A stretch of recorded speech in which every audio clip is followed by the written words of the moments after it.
Welcome to Hot Lap News, your weekly F1 fix. Don't forget to like, subscribe, and hit the bell so you never miss a lap.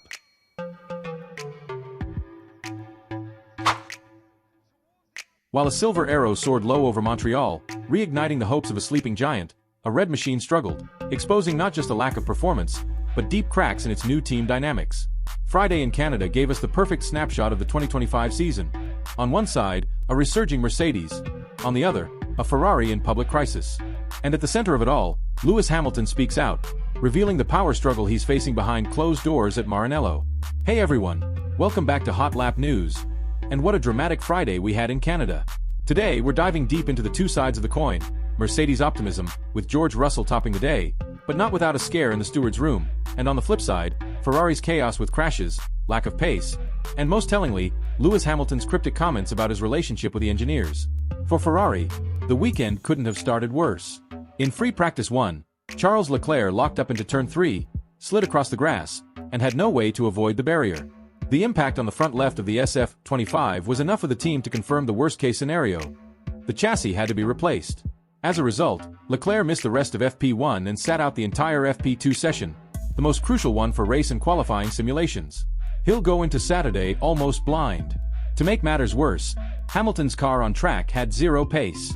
He ended FP2 in a distant 8th, confirming that the SF25's problems are not track-specific, they're systemic. It's in this context of crisis that Hamilton's words to Sky Sports become especially fascinating.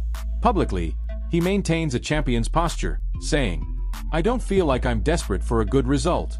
From the outside, things look much worse than they actually are on the inside." It's the media shield you expect from a leader.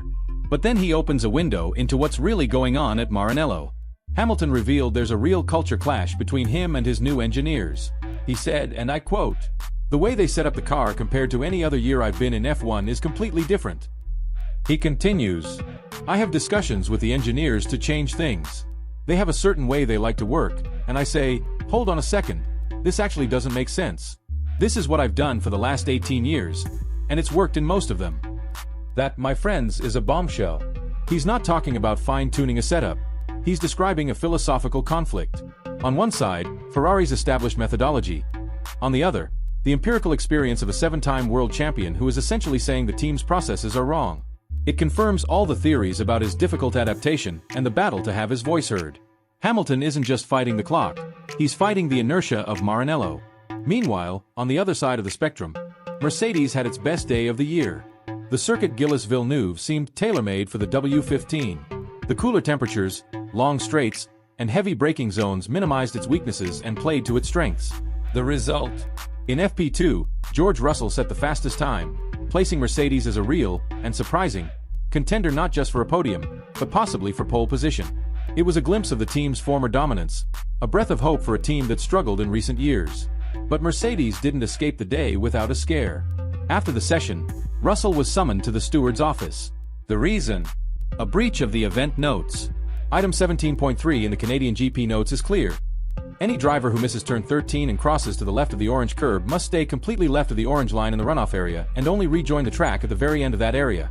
Late in FP2, with fresh tires, Russell lost the rear at turn 13, went off track, and in avoiding the wall, cut across the orange line improperly. In the steward's room, Russell and the team explained that his sole focus was keeping the car out of the wall, and he realized immediately that he had cut the line incorrectly. The verdict? A warning. The stewards ruled the move wasn't dangerous, no other car was affected, and Russell's admission and apology were mitigating factors. The decision was consistent with similar infractions in practice sessions. Russell avoided a more serious penalty, a relief for the team that ended the day on top. Friday in Canada painted a portrait of contrasts. Ferrari's crisis seems structural, a power struggle between a legendary driver and the methods of his new team. Leclerc's lost track time is a huge blow, and Hamilton's lack of pace signals that there are no quick fixes. At Mercedes, the issue was procedural, a minor error from a driver on the limit, resulting in a minimal penalty. The overall feeling is of a team on the rise, confident, and finally unlocking the sweet spot of their car. What does this mean for today's qualifying? Mercedes heads in as the favorite. The big question is, can they maintain that performance when the engines are cranked up to full power? Ferrari, on the other hand, is in damage control mode. Leclerc faces a massive challenge to learn the track and find a setup in FP3. For Hamilton, The battle will be to find a car balance with his engineers that gives him the confidence he clearly lacked on Friday. In short, Friday in Canada left us with more questions than answers, setting the stage for a Saturday that promises to be electric. On one side, Mercedes' euphoria and optimism. On the other, Ferrari's crisis and introspection. Now, I want to hear your predictions.